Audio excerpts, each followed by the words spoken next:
नमस्कार दोस्तों, आज हम एक्सरसाइज 8A को बनाने वाले हैं। तो इसका क्वेश्चन नंबर 8 देखिए क्या कर रहा है। दिए गए पदों में सार्वगुणनखंड ज्ञात कीजिए। तो सबसे पहले देखिए इस बात को हम समझने का प्रयास करेंगे कि सार्वगुणनखंड किसको कहते हैं। ऐसे कई बच्चे हैं कि जो बनाने डायरेक्ट ही आंसर देखते हैं और आंसर में टिक लगा के आंसर से बना देते हैं। तो एक एक चीज को हम समझने का प्रयास करते हैं। देखिए सार्वगुणनखंड, इसमें दो पद दिया हुआ है।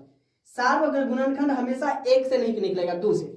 अब जैसे हम बात करते थे 8 की और 4 की हम बात करते हैं। अगर कहेंगे 8 और 4 का सार्वगुणनखंड निकालने के लिए, तो देखिए 8 का हम गुणनखंड निकालेंगे। तो देखिए 8 में कितने दो है, 2 से 4 से 2 से 2, मतलब 8 में कितने दो है, 1। और 4 में देखिए 2 से 2 मरतबे, 2 से 1 मरतबे, यानी 8 को हम क्या लिख सकते हैं, 2 गुने 2 गुने 2, यानी 8 का गुणनखंड क्या हो जाएगा, 2 गुने 2 गुने 2। और 4 का गुणनखंड की बात करें तो 4 का हो जाएगा 2 गुने 2। ये हो गया गुणनखंड। अब सार्वगुणनखंड इसका पूछे तो देखिए जो दोनों में हो, 2 इसमें भी है, 2 इसमें भी है, 2 इसमें भी है, 2 इसमें भी है। अब 2 इसमें है लेकिन 2 इसमें नहीं है, तो इस दोनों का एक बार लेंगे और इस दोनों को हम एक बार लेंगे, यानी 2 दूना 4। ये 4 जो है ये सार्वगुणनखंड है। इसका मतलब क्या है कि ये 4 से इसको भी विभाज्य होगा और ये 4 से ये भी विभाज्य हो गया। उसी को हम क्या कहेंगे, सार्वगुणनखंड कहेंगे।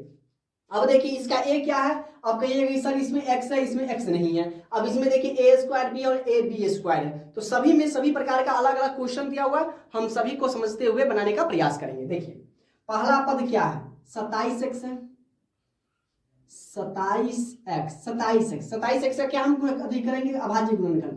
तो 27 को देखिए अलग से हम करेंगे 3 से 9 मरतबे, फिर 3 से 3 मरतबे। तो 27 को हम क्या लिख सकते हैं, 3 गुणे 3 गुणे 3, और x है तो गुणे में x लिख सकते हैं। ठीक है। अब दूसरा पद देखिए क्या है हमारा, 15। 15 को अगर हम अभाज्य गुणनखंड करेंगे तो कितना से, 3 से 3 5 15। तो इसको हम क्या लिख सकते हैं, 3 गुणे 5। ठीक है। अब देखिए ये या तो आप ऐसे मिला लीजिए दोनों में जो हो ये। अब देखिए ये 3 है, ये 3 है, इसमें है ये नहीं है, तो इसका सार्वगुणनखंड क्या हो जाएगा, 3 हो जाएगा। क्या हो जाएगा, गुणनखंड लिख देंगे, सार्वगुणनखंड बराबर 3। अब देखिए इसमें अगर गुना 5 रहता और ये 5 रहता तो ये इसका ऐसे हो जाता, यानी 5 या 15, लेकिन 5 इसमें 5 है, इसमें 5 नहीं है, तो इसका सिर्फ दोनों में जो हो उसी। अब इसमें x है, इसमें x नहीं है, तो इसका सार्वगुणनखंड क्या हो जाएगा, 3 हो जाएगा। अब हम इसकी बात करते हैं तो इसमें देखिए 35 है, तो 35 a स्क्वायर b है। तो 35 में क्या हो जाएगा, 7 5 35, यानी 5 गुणे 7, और a स्क्वायर है, तो a स्क्वायर का मतलब क्या हो गया, a गुणे a हो गया, और b, तो b है तो b लिख सकते हैं ऐसे। तो 7 5 35 a स्क्वायर b, तो a स्क्वायर का मतलब क्या है, तो a 2 बार गुना हुआ है तभी जाके a स्क्वायर। अब देखिए 28 a स्क्वायर b है, तो 28 को हम क्या लिख सकते हैं, 2 गुणे 2 गुणे 7, 2 दूना 4, 4 7 28। अब देखिए क्या है, a है तो a एक बार, और गुणे b 2 बार, b गुणे b। ठीक है। अब देखिए इसमें 5 है, इसमें 5 नहीं है। अब इसमें क्या है, 7 है और इसमें 7 है, इसमें a है, इसमें a है, इसमें b है, इसमें b है। तो हमारा जो सार्वगुणनखंड होगा वो आंसर क्या हो जाएगा, लिखेंगे सार्वगुणनखंड बराबर, सार्वगुणनखंड क्या हो जाएगा, 7 गुणे a गुणे b, यानी हमारा आंसर हो जाएगा 7ab। यही इसका क्या हो जाएगा, सार्वगुणनखंड हो जाएगा। अब सी नंबर की हम बात करें तो 42ab है, तो 42ab। अब 42 का हम अभाज्य गुणनखंड निकाल देंगे। तो देखिए 42 को 2 से लगाइए, 2 दूना 4, 2 एकम 2, 3 से 3 7 21, यानी 42 को हम क्या लिख सकते हैं, 2 गुणे 3 गुणे 7 गुणे a है तो a गुणे का b। उसके बाद क्या है, 56 a स्क्वायर, तो 56 को भी लिखिए, 56 को 2 से लगाते हैं हम, 2 दूना 4, 8 दूना 16, 2 से 14 दूना 28, 2 से 7 दूना 14, तो 2 गुणे 2 गुणे 2 गुणे 7 गुणे a है तो a गुणे a। अब हमारा सार्वगुणनखंड बराबर क्या हो जाएगा, आंसर देखिएगा, सार्वगुणनखंड बराबर। अब देखिए इसमें 2 है, इसमें भी 2 है। अब इसमें 3 है, इसमें 3 नहीं है, तो 3 हमारा नहीं लिखेंगे। इसमें 7 है, इसमें भी 7 है, इसमें a है, इसमें भी a, बी इसमें है, इसमें नहीं है, तो वो हम नहीं लिखेंगे। तो हमारा क्या हो जाएगा, दू गो दू का एक, जिसमें दोनों हो एक 7 हो जाएगा और ए हो जाएगा। तो हमारा जो आंसर हो जाएगा वो 7 दूना 14 ए हो जाएगा। क्लियर है। अब इसका डी नंबर देखिए, 12 ए बी है, तो 12 ए बी बराबर 12 ए बी को हम क्या लिख सकते हैं, 2 गुणे 2 गुणे 3, 2 गुना 4, 4 तिया 12, और गुणे क्या है ए है और गुणे बी। अब इसी प्रकार से 18 ए स्क्वायर बी को हम क्या लिख सकते हैं, 3 छक 18 होता है, यानी 3 तो 2 गुणे कितना हो जाएगा, 2 गुणे 3 गुणे 3, 2 तिया 6, 6 तिया 18, गुणे ए स्क्वायर है तो ए को हम 2 बार लिखेंगे, ए गुणे ए और गुणे बी अकेला है, बी अकेला लिखेंगे। अब 24 है, 24 को हम क्या लिख सकते हैं, 24 ए बी सी है, तो 12 दूना 24 होता है, तो 2 गुणे 2 गुणे 2 गुणे का 3 गुणे ए गुणे बी गुणे सी, 2 दूना 4, 4 दूना 8, 8 24 हो जाएगा। अब देखिए 2 इसमें भी, 2 इसमें भी, 2 इसमें भी, ठीक है, एगो 2 हो गया।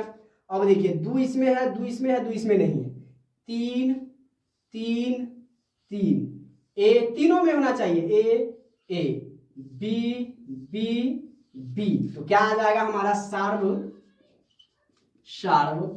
गुणन खंड बराबर 2 गुणे 3 गुणे ए गुणे बी, यानी 3 दूना 6 ए बी इसका आंसर हो जाएगा। क्लियर है। नंबर देखिए क्या है, इसमें भी 3 है, तो पी 5 5 पी बराबर, अब देखिए 5 क्या है, 1 गुणे 5, तो इसको हम लिख सकते हैं क्या, 1 गुणे 5 गुणे पी। आप 1 लिख भी सकते हैं या नहीं भी लिख सकते हैं, क्योंकि 1 तो सबके साथ आएगा, क्योंकि 1 में हम जब भी किसी संख्या से गुणा करेंगे तो वो 1 ही होगा।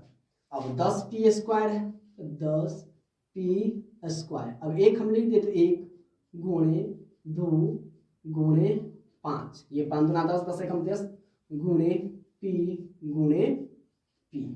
क्लियर है। वो 15 है, तो 15 बराबर क्या लिख सकते हैं, 1 गुणे हो जाएगा हमारा 3 गुणे 5, और पी तो है ये नहीं, तो यही तक होगा। तो हमारा जो सार्व गुणनखंड होगा, सार्व गुणनखंड बराबर, सार्व गुणनखंड क्या हो जाएगा, 1 इसमें भी, 1 इसमें भी, 1 इसमें भी, 1 गुणे 5 इसमें भी, 5 इसमें भी, 5 इसमें भी, तो 5 गुणे पी इसमें है, पी इसमें, पी है ये नहीं इसमें, तो हमारा जो आंसर होगा वो 5 एकम 5 ही हो जाएगा, बस 5 आंसर। क्लियर है। अब एफ नंबर है, एफ नंबर क्या है, पहला 6 पी स्क्वायर क्यू पे पावर 3 है, तो इसको हम क्या लिख सकते हैं, 2 गुणे 3, पहले तो 6 को तोड़ेंगे, तो 6 को हमने 2 गुणे 3, अब क्या है पी है, तो पी स्क्वायर को तोड़ेंगे तो पावर 2 है, तो 2 बार लिखेंगे, पी गुणे पी गुणे, अब क्यू, क्यू 3 बार है, तो क्यू गुणे क्यू, इसको तोड़ दिए।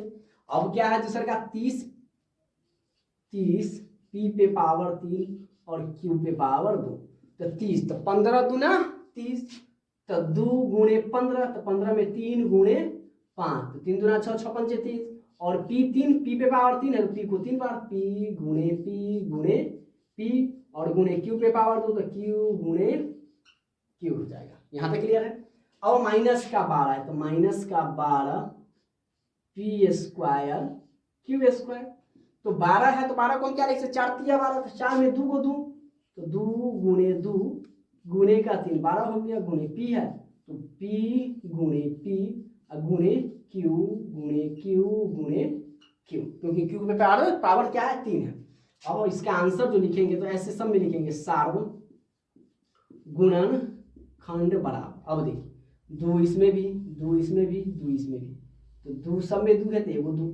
अब देखिए 3 इसमें भी, 3 इसमें भी, 3 इसमें भी, तो 3 गुणे 5, 5 इसमें नहीं। अब देखिए एगो पी एगो पी एगो पी, तो एगो पी गुणे फिर एगो पी एगो पी एगो पी, 2 पी गुणे, अब पी ऊपर खत्म है तो नीचे पी है, तो उसे कोई माने मतलब नहीं।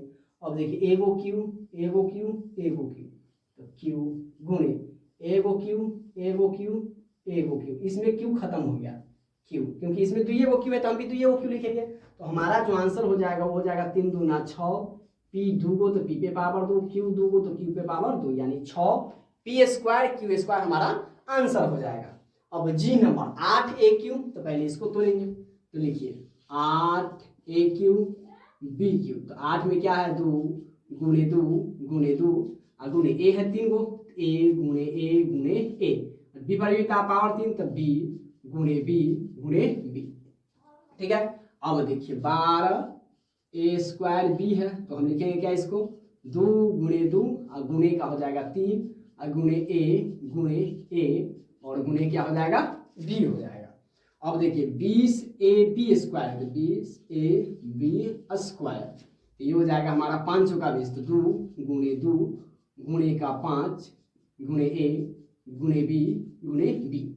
अब जो हमारा आंसर हो जाएगा क्या हो जाएगा सार्वगुणनखंड बराबर सार्वगुणनखंड, इसमें भी 2 इसमें 2 इसमें भी, सब में 2 है तो 2 गुणे, अब इसमें भी 2 है इसमें भी 2 है इसमें भी 2 है, तो फिर 2 आ जाएगा, अब नहीं है 5 है 3 है 2 है, ए है ए है ए है, तो ए गुणे, अब इसमें दोनों है इसमें नहीं है, अब क्या है बी है बी है बी है, खंड खत्म बी। अब क्या हो जाएगा हमारा 2 दूना 4AB, यानी जी का आंसर हो जाएगा 4AB। मात्र इतना बड़ा है लेकिन आया आंसर इतना छोटा। क्लियर है। अब एच का भी माइनस का 32M है, तो इसको भी हम तोड़ देंगे, तो माइनस का 32M पे पावर 3 है, तो 32, तो 32 को हम यहाँ पर निकालते हैं। देखिए क्या 2 आता है इसमें, 2 से 16 दूना 32, 2 से 8 दूना 16, 2 से 4 दूना 8, 2 से 2 दूना 4, 2 से 2 एकम 2, तो 3 और 2 5 को 2 आया, तो हम 5 को 2 लिखेंगे, 2 गुणे 2 गुणे 2 गुणे 2 गुणे 2, तो 3 और 2 5 हो गया, गुणे m पर पावर 3, तो m 3 को m गुणे m हो गया। अब क्या है 64M है, तो 64M, आप जानते हैं 32 दूना 64, तो इसमें 5 आया तो 64 में 6 को 2 आएगा, तो 6 बार 2 लिखिए, 2 गुणे 2 गुणे 2, 3 को हो गया, फिर 3 को 2 गुणे 2 गुणे 2, 3 और 3 6, खाली m में है तो m नहीं लिखेंगे। क्लियर है। अब 16 है, तो 16 में कितना आएगा यहाँ तक देखिए, इसमें को मिटा देते हैं, 16 तो क्या को 2 आया, 1 कम, 16 दूना 32 यानी 4 को 2 आएगा, तो 16M² n में, तो 2 गुणे 2 गुणे 2 गुणे 2 और गुणे m पे पावर 2, तो m गुणे m और गुणे का n हो जाएगा। क्लियर है। अब सार्वगुणन का, इसमें भी 2 इसमें भी 2 इसमें भी 2, तो 2 गुणे यहाँ पर लिख देते हैं सार्वगुणन खंड बराबर 2, इसमें भी 2 इसमें भी 2 इसमें भी 2, तो 2, अब देखिए इसमें भी 2 इसमें भी 2 इसमें भी 2, तो गुणे 2, इसमें भी 2 इसमें भी 2 इसमें भी 2, फिर गुणे 2, 4 को 2 आ गया, अब m है m है, अब देखिए गुणे m, बस n इसमें है और में नहीं है, तो 2 दूना 4, 4 दूना 8, 8 दूना 16 और m, इसका आंसर ये हो गया। और इसी के साथ क्वेश्चन नंबर 1 भी कंप्लीट होता है। तो उम्मीद करता हूँ कि आज का ये वीडियो आपको पसंद आया होगा। वीडियो पसंद आए तो वीडियो को लाइक कीजिए, शेयर कीजिए, और आप हमारे चैनल पर नए हैं तो चैनल को सब्सक्राइब जरूर करें। मिलते हैं अगली क्लास में, तब तक के लिए जय हिंद।